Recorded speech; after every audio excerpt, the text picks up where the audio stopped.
Hello team, welcome to another ATP Geopolitics video with myself, Jonathan MS Pearce. Ukraine War News Update, second part there of the 2nd of October 2024. Goodness me, there's a lot of content coming out today because I did a live stream with Brendan Kelly from Turkey. Really interesting conversation, quite far-ranging but centred mainly around the activities taking place in Kherson to do with Russian targeting of civilians with their drones. Please check that out, really valuable resource. He is doing a fabulous job in collecting and analysing that data. And I'm hoping to do a map update, but time is going to be fairly challenging for me to do so. There's an awful lot to talk about. I'm not even going to get to geopolitics on this video because there's basically been a meeting of the defence industries concerning support for Ukraine. So there are, as you can see, a number of tabs at the top here showing that a lot has happened. Okay, Ukrainian Minister for Strategic Industries Herman Smetanin said that the country's defense industry is expected to produce goods worth $20 billion in 2024, a six-fold increase compared to 2023. He added that the defense sector grew threefold in 2023. So, wow. Okay. That is huge because that's multiplied by 3 from 2022 to 2023, and then from that level multiplied by 6. So I presume is that a 18 times increase from what it was back in 2022. That's absolutely huge if I'm understanding that correctly. So the Ukrainians are going to be producing an awful lot of stuff indigenously. Now, a lot of that will be coming from outside investments coming into the country.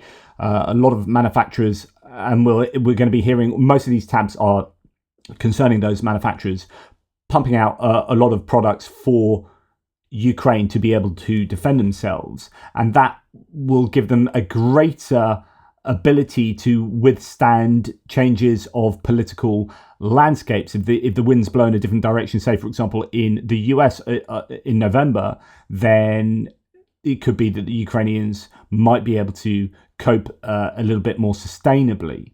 Volodymyr Zelensky said, "I had a substantive meeting with the CEOs and top managers of the world's leading defence companies in the framework of the Second International Defence Industries Forum. This large-scale event brought together representatives from over 30 countries, nearly 300 companies, and hundreds of participants. We discussed expanding cooperation to strengthen our defence sector. Since the beginning of the full-scale invasion, Ukraine's defence production has grown significantly. We need foreign expertise, access to supply chains and technology to continue this growth.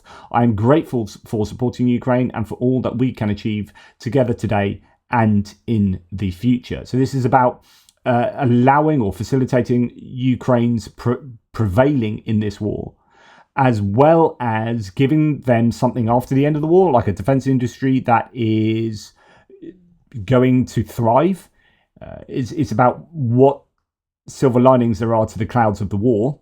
And although one might not really want the defence military industrial complex to be one of the areas where a country does exceptionally well, like you take whatever you can get, and it is an important, as we understand now, as I understand more than I ever have done, the military industrial complex, the MIC, is a necessary evil. Like, as in, well, you can see it as an evil. It is just people producing things for a country to continue surviving.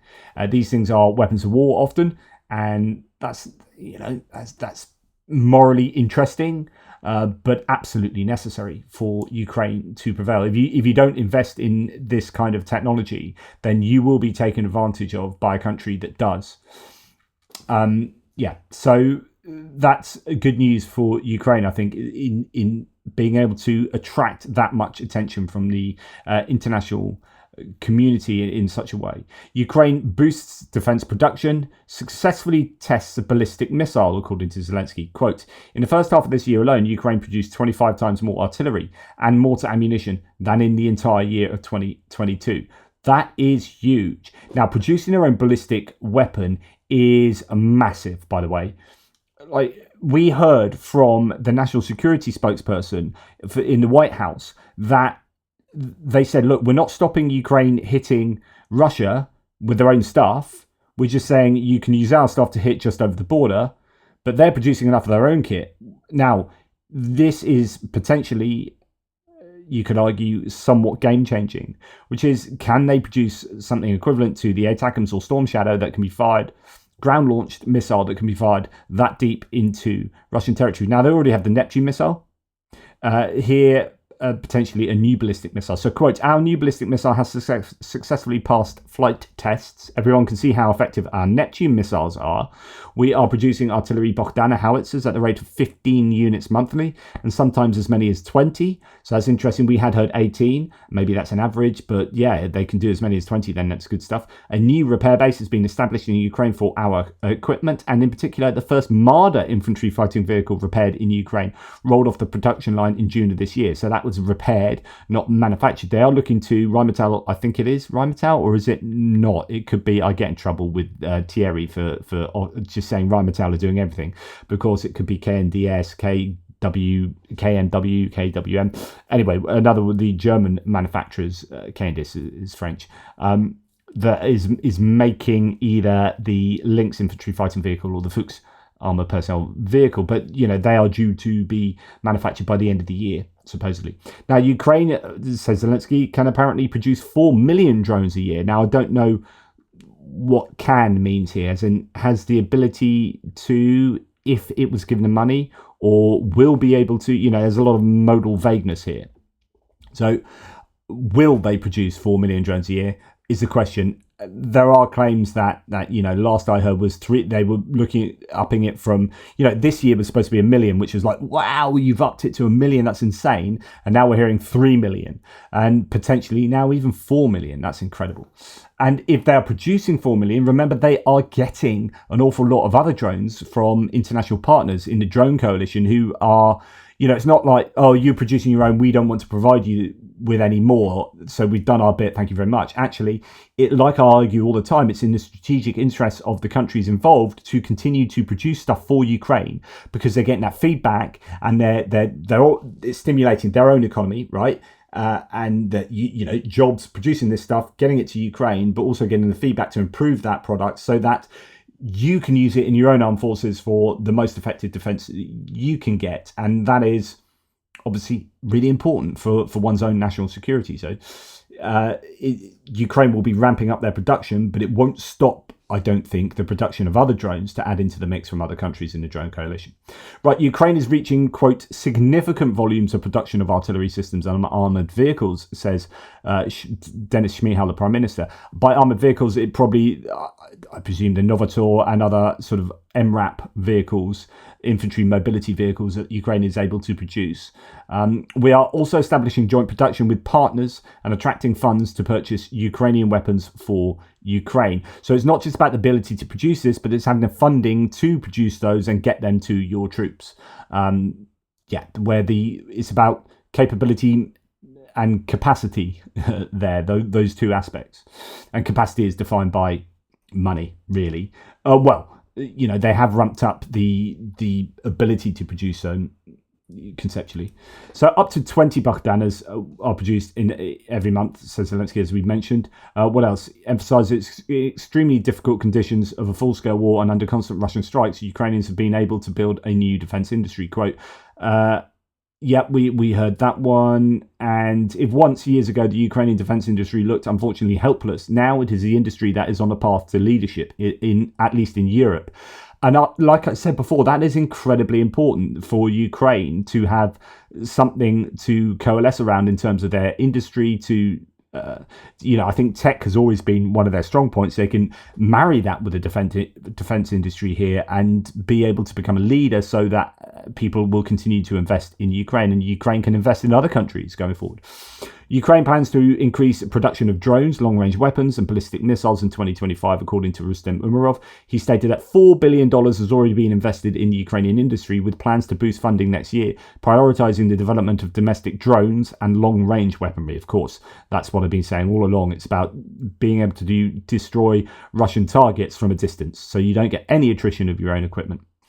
Quote, and this is coming from Defense Minister Hanno Pevkur from the Estonians: "We told Ukraine that we will give them what we produce and will obviously channel this money into the Estonian economy and defense industry. That is why we are negotiating with the Ukrainians about our capabilities." So again, this is Hanno Pevkur talking to this idea of helping Ukraine is helping our own economy.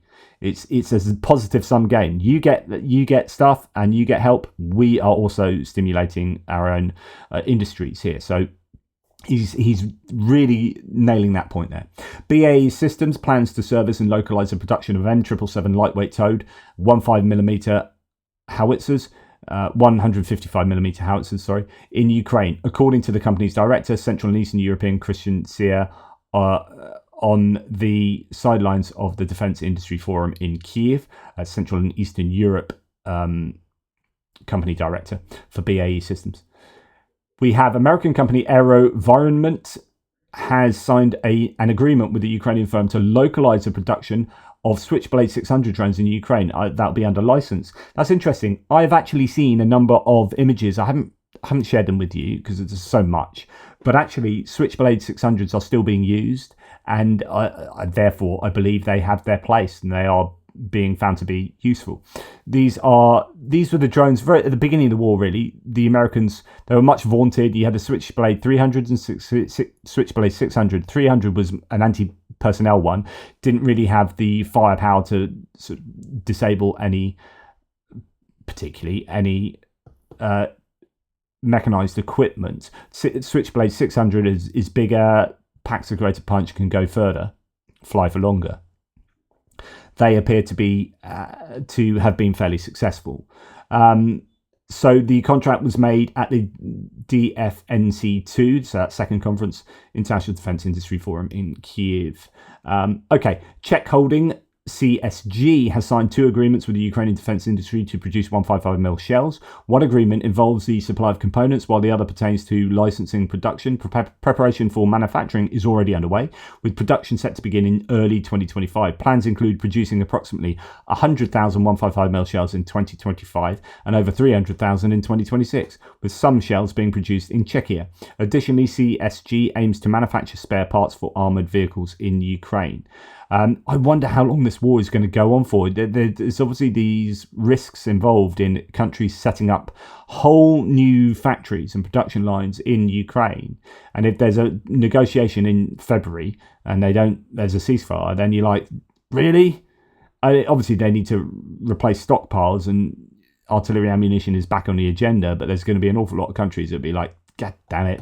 Of course, that's part of their risk sort of assessments of setting up these lines. Right, Franco-German defense group KNDS, Franco-German, has now officially opened its Ukraine subsidiary in Kiev called KNDS Ukraine LLC. The purpose of this subsidiary, says German aid to Ukraine, is, for example, to carry out maintenance, repair and overhaul work on the for example, the Leopard 1A5 main battle tanks, the Leopard 2 main battle tanks, the Panzer Howitzer 2000 self-propelled artillery systems, or Gepard self-propelled anti-aircraft guns, as you can see in the picture there. At a later stage, they also intend to manufacture 155mm ammo and spare parts together with the Ukrainian defense industry. So, wow, that's a lot of 155mm shell production.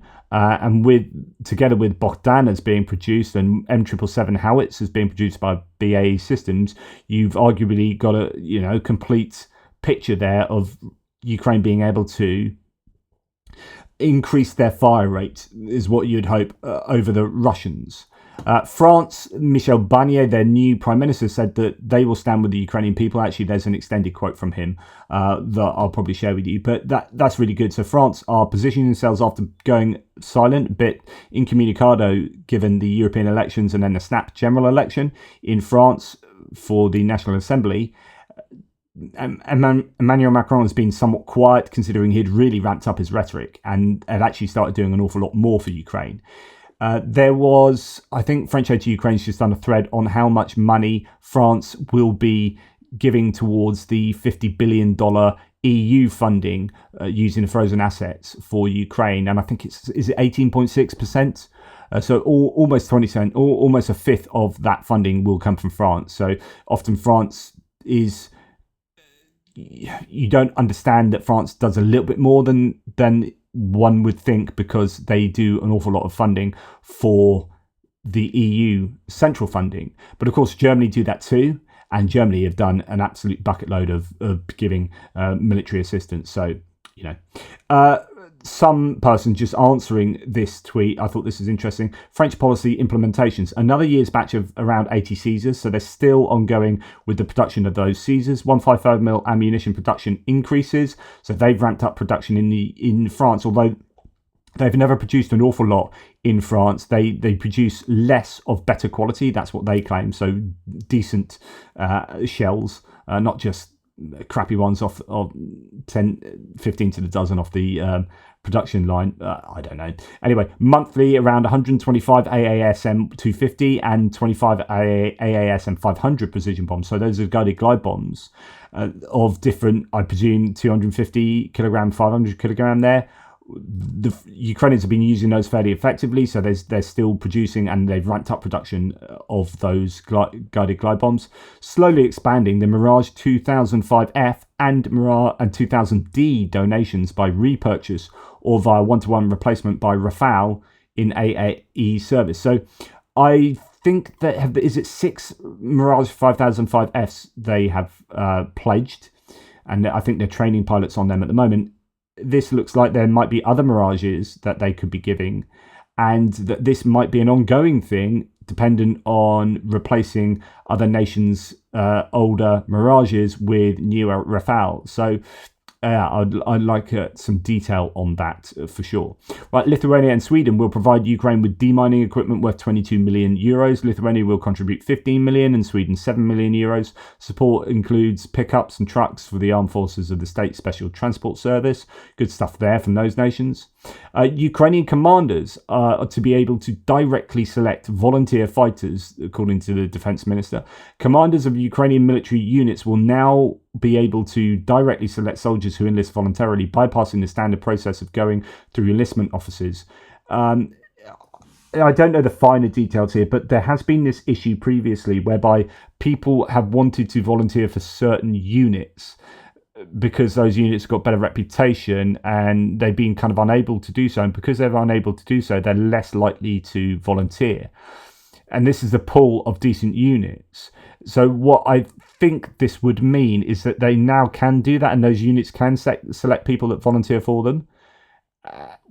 And therefore people are more likely to volunteer, and then people who don't select will just get put to other units. So yeah, you do have the issue of units that don't have such good reputation, that being a self-perpetuating model because no one wants to apply to them. But then there will be surely people who will be mobilized, or I don't know if they're still getting a lot of convicts from prisons and whatnot, which we'll come on to with regard to the Russians in a second. Training center for the training of Ukrainian Marines will be created in Romania, according to Agea Press. The country's parliament supported the decision by President Klaus Iohannis. He was a chap that was potentially going to run against Mark Rutte for the NATO Secretary General's position, I think. Anyway, 233 deputies voted for, 18 against and 25 abstained. That's really pretty good, right? So Romania is one of these countries where it is obviously, Ceausescu in distant living memory has been under the influence of Russia and still probably continues to be to a certain degree, a bit like Hungary, or is it a bit like Czechia or a bit like Poland, and it's looking like the latter is more apt. So really good that Romania is continuing to support Ukraine. The training centre will operate for 2 years and will receive support from Great Britain in the first stages. So the UK, very good at training Ukrainians at the moment with Operation Interflex, could be bringing that expertise closer to home in Romania, where it's like logistically better for the Ukrainians.